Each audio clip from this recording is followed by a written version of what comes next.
We can also use our relationship between the Cartesian coordinates and the polar coordinates to write parametric equations for a curve and get a formula for the length of a curve given in polar coordinates.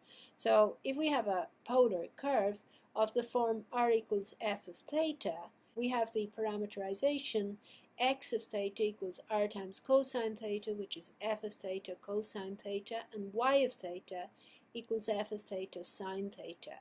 And remember, the arc length formula for such a curve for theta running between a and b is the integral from a to b of the square root of dx d theta squared plus dy d theta squared.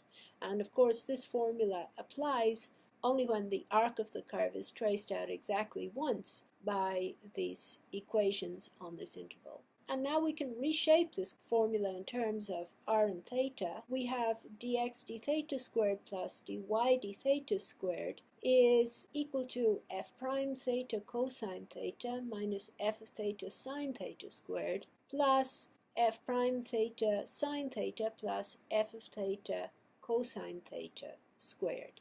And this, of course, is substituting in the values for x prime theta and y prime theta here. And when we tidy that up, the cosine squared plus sine squareds become 1, and the middle terms of the squares, when expanded, cancel. So we're left with f prime theta squared plus f of theta squared. And this, of course, is equal to r squared, because r is f of theta, plus dr d theta squared. We have this formula for the arc length of the curve traced out for theta running between a and b, as the arc length is the integral from a to b of the square root of r squared plus dr d theta squared. And we're integrating with respect to theta here.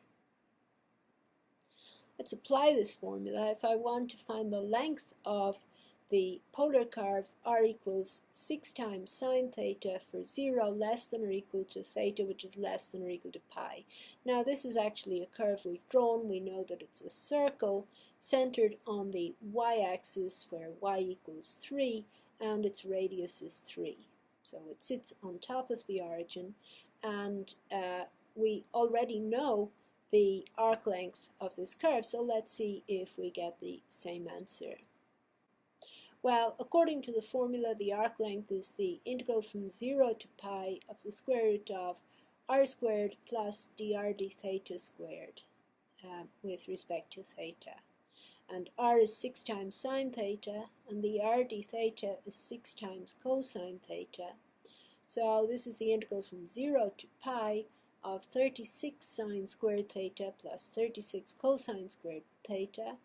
And of course this is the integral from 0 to pi of 6 times the square root of 1 d theta, which is just 6 pi.